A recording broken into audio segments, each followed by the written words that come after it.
Greetings from the Fredericktown homestead.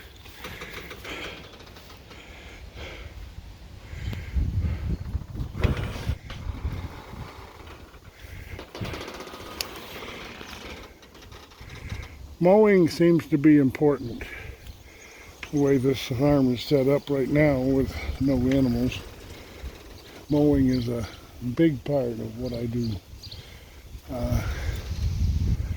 I do believe it would be quicker to move chicken tractors around and better for the ground, and also produce eggs, meat, and birds ready to lay. But somebody's got to be here full time for that. They can't homestead on a part-time basis like I have a trip to Wyoming coming up. The Amish kids will take care of little female kitty here, and my livestock guardian dog. And earlier you talked to He-Cat. A rare privilege. He doesn't come around that much anymore. I think he spends most of his time in the barn, actually, where it's cooler. Wind blows through there.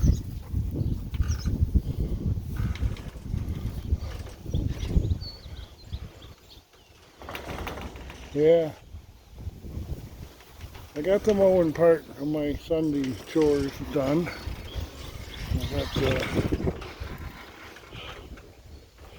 10 cubic feet of grass clippings. Mower worked well. Wasn't too awful hot. Wind's blowing awful nice. A couple times I had to secure my hat on my head. I got the front done, and what was left of back here, you can pretty much see the line where I did today. Not enough for a fitness day on my step tracker, but enough so I got a little bit of exercise. I got about 45 minutes of increased cardiac tempo.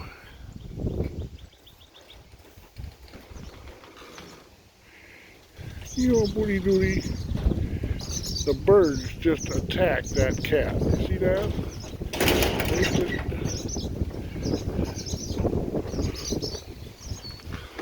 They know that she's capable of killing them. That's her intent.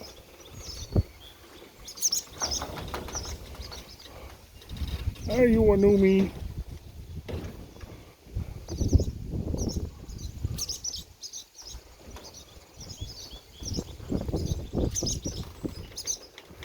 I'd like to have pigeons here on the farm, on the homestead. We used to call it a farm back when I homesteaded. We called it farming. Family farm, to differentiate it from corporate farm. But yeah, I'd like to have pigeons here. But in order to have pigeons, you got to have something that you're feeding scratch feed to, like the chickens or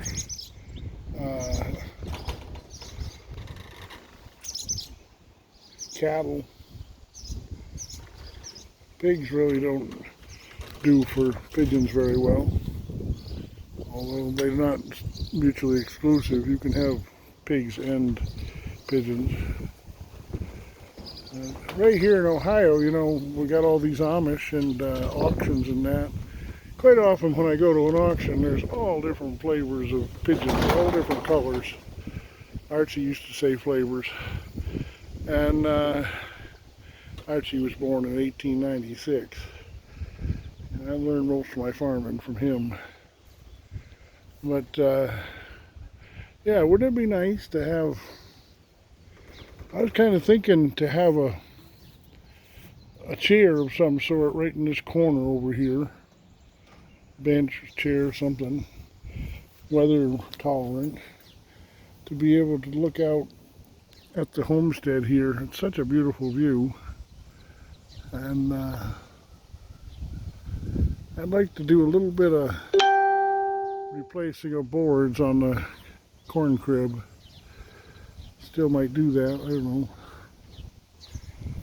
But board prices have changed here in the last 5 months, 7 months. I've got the boards though. That might be a worthy use for them. But it's all about time, and today I'm going to spend my time in the shop, I think. I do that quite often, I guess. I'm going to spend some time in the shop and try and devise a method for making 1 bushel crates. I'd like to be able to put out crates. I think there's a market for them.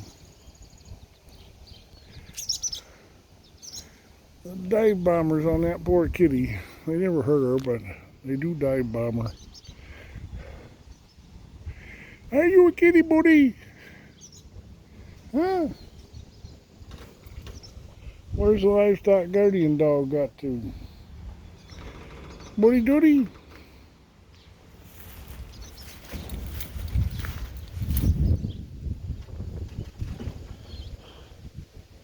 There's a picture for you. Alright, I was just bragging, I guess, that I got the mowing done. Feels good. The homestead looks good. It'll be a nice place to live, I think. Somebody wanted to raise their own food. Weed whacker is on the list. Need a weed whacker. And on the list is to get the boys to come up with a sickle bar and mow down some of this tall grass as well. But I don't know, we'll see. Tomorrow is the 28th. I've been telling everybody right along that Troy McLaughlin from Pastured Pig Podcast and Red Tool House YouTube channel will be coming on the 28th. And then I looked at my calendar here. There's nothing on the 28th at all. And I know I told Troy when he told me the date, I said I've blocked that date out. Well, I looked all through my calendar. I don't have a day blocked out for him, but I've been saying right along that it's been the 28th. So I got to contact Troy and ask him if indeed he is coming tomorrow. He's supposed to be coming up to Columbus from West Virginia, and he was going to come up here because it's only an hour from Columbus. Love to have a visitor to share all this with. I've never met a YouTuber. Never ever met a YouTuber. He would be the first YouTuber I ever met. You know, I'm the world's leader in digital map data gathering, and I lead the world in Mapillary and what used to be OpenStreetCam, but it's now Karat. I lead the world in both of those data, digital data maps. There's no smooth way to say it, but I'm the world's leader in both of those. And until I went to a conference, I'd never met another map, somebody that did what I did. Of course, I'll never meet anybody that does it quite as much as I do because I'm the world's leader. I may even be the universe leader, I'm not sure, but I'm at least the world leader. Both Karat and Mapillary. Mapillary was the original one. Mapillary just changed everything over. They went to completely different.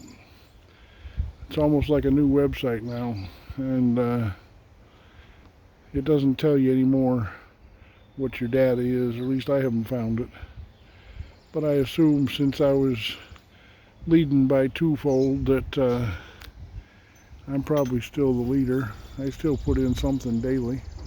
Not very much, but something. I just collect them on my phone now. I don't use cameras anymore. Both the cameras that I got two from Korat and one from Mapillary, and all three of them have clapped out and they won't work anymore.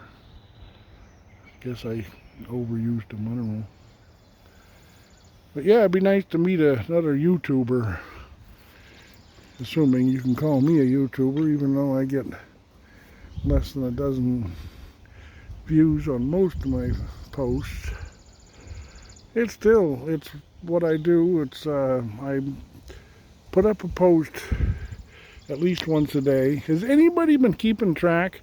How many days in a row have I posted? Have I got to 100?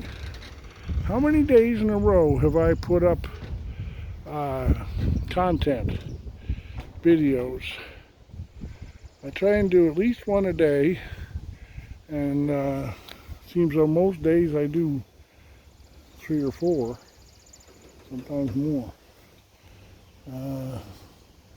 There is a place somewhere on YouTube where you can look and see just how many videos you have up.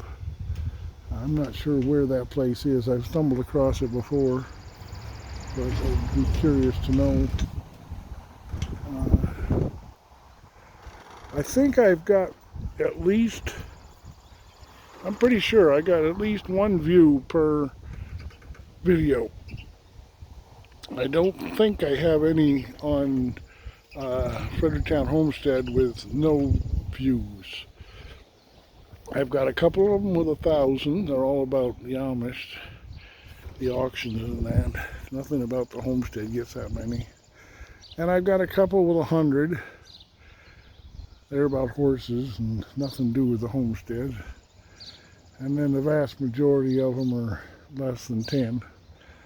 But I'd be curious to how many days in a row I've posted. Enough talking. I think I'm going to drag this wagon over by the compost area. And I probably won't empty it right now. I'll let it sit in the sun and ferment for a bit. It's got water in the bottom. And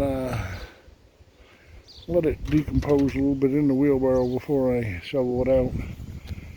You can see how full it is now, and just wheeling it over there, it'll drop down quite a bit from bouncing around. It'll shuffle itself down, and then leaving it there for 24 hours one day in the sun, and it'll drop down even more as it starts to decompose. Alright, that's enough for now. I'm going to, I think, go into the shop. I think I got all the little chores done that I had to do. I went shopping and bought salmon. And I'm out of steak, so no more steak and salmon. Just salmon from now on for a while. Money's a little tight right now. These days that I stay at home partly so that I don't use gas or the mileage on the vehicle or spend money out doing things. But I'm not earning any money on the days that I'm home. Gosh, that's the breeze. The breeze feels good, but it's a little noisy. All right, Sunday morning, Sunday getting on for noon probably.